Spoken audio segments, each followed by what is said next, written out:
In Islamic culture, geometry is everywhere. You can find it in mosques, madrasas, palaces, and private homes.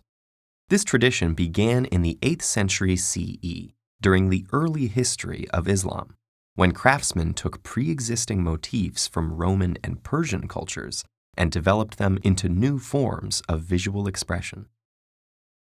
This period of history was a golden age of Islamic culture, during which many achievements of previous civilizations were preserved and further developed, resulting in fundamental advancements in scientific study and mathematics.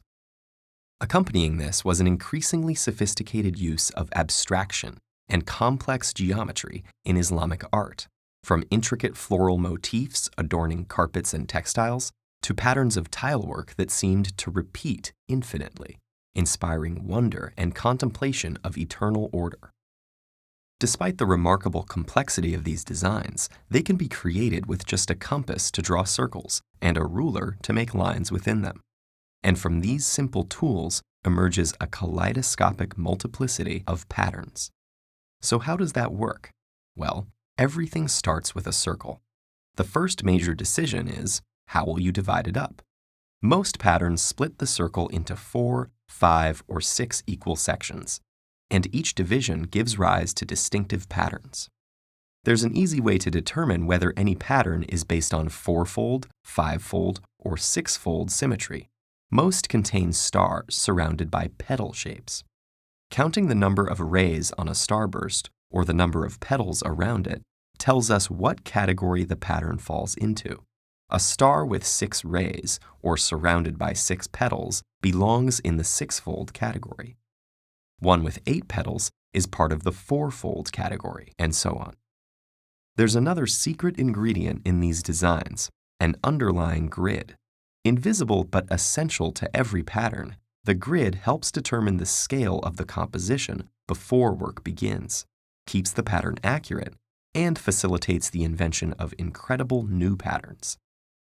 Let's look at an example of how these elements come together. We'll start with a circle within a square and divide it into 8 equal parts. We can then draw a pair of crisscrossing lines and overlay them with another 2. These lines are called construction lines, and by choosing a set of their segments, will form the basis of our repeating pattern. Many different designs are possible from the same construction lines, just by picking different segments. And the full pattern finally emerges when we create a grid with many repetitions of this one tile, in a process called tessellation. By choosing a different set of construction lines, we might have created this pattern, or this one. The possibilities are virtually endless. We can follow the same steps to create 6-fold patterns. By drawing construction lines over a circle divided into 6 parts and then tessellating it, we can make something like this. Here's another 6-fold pattern that has appeared across the centuries and all over the Islamic world, including Marrakesh, Agra, Konya, and the Alhambra. 4-fold patterns fit in a square grid, and 6-fold patterns in a hexagonal grid.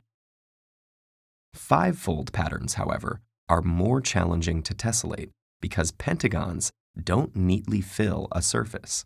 So instead of just creating a pattern in a pentagon, other shapes have to be added to make something that is repeatable, resulting in patterns that may seem confoundingly complex but are still relatively simple to create. Also, tessellation is not constrained to simple geometric shapes, as M.C. Escher's work demonstrates. And while the Islamic geometric design tradition doesn't tend to employ elements like fish and faces, it does sometimes make use of multiple shapes to craft complex patterns. This more than 1,000-year-old tradition has wielded basic geometry to produce works that are intricate, decorative, and pleasing to the eye. And these craftsmen prove just how much is possible with some artistic intuition, creativity, dedication, and a great compass and ruler.